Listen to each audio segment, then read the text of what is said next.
السلام عليكم ورحمة الله وبركاته. مشاهدينا المحترمين على اليوتيوب، بتمنى حضراتكم لايك وشير واشتراك في القناة عشان يوصلكم كل جديد، ونصلي على النبي في الكومنتات عشان كلنا ناخد ثواب. فضل وليس أمرا نشترك في القناة بعد إذن حضراتكم.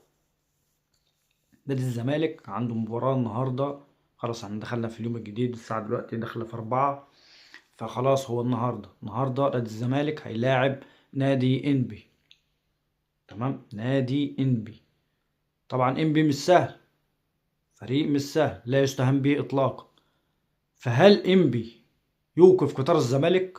وارد، وارد، ولكن الفوز بيجيب فوز، والفوز بيدي دفعة. نادي الزمالك يعني تقريبا إن لم تخن الذاكرة تقريبا كده 7 أو 8 فوز متتالي. نادي الزمالك اللي ما عندوش فلوس، خزنة ما فيش ولا جنيه، لعبة بقى لها 6 شهور و7 شهور ما بياخدوش مستحقاتهم، مفيش فلوس خالص. نادي الزمالك عنده 12 إيقاف قيد وكتير يا جماعة، كتير مشاكل كتير جدا فيها نادي الزمالك، ولكن بيفوز، ولكن متصدر الدوري.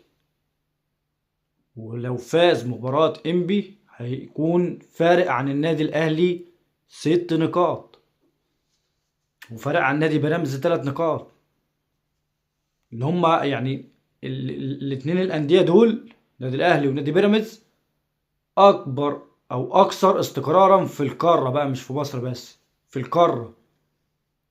استقرار فني، استقرار اداري، استقرار كل حاجة. ونادي الزمالك اللي عنده المشاكل هو المتصدر الدوري.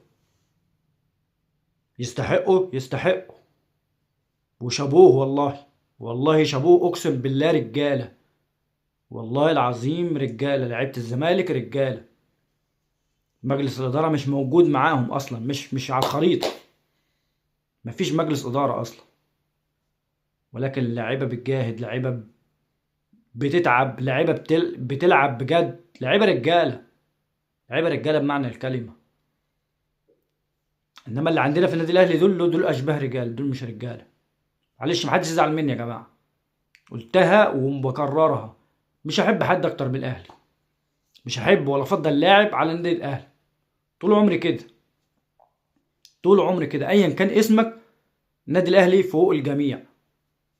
النادي الاهلي فوق اي لعيب، وفوق اي مسؤول بالنسبه لادارته. فانا مش هطبل برضه لحد من الاداره. النادي الاهلي اهم من اي حد، في مجلس الاداره بقى، في جهاز فني، في لعيب، من اول كابتن محمود الخطيب لحد اصغر شخص في المنظومه. النادي الاهلي فوق كل الناس دي، فالوضع سيء.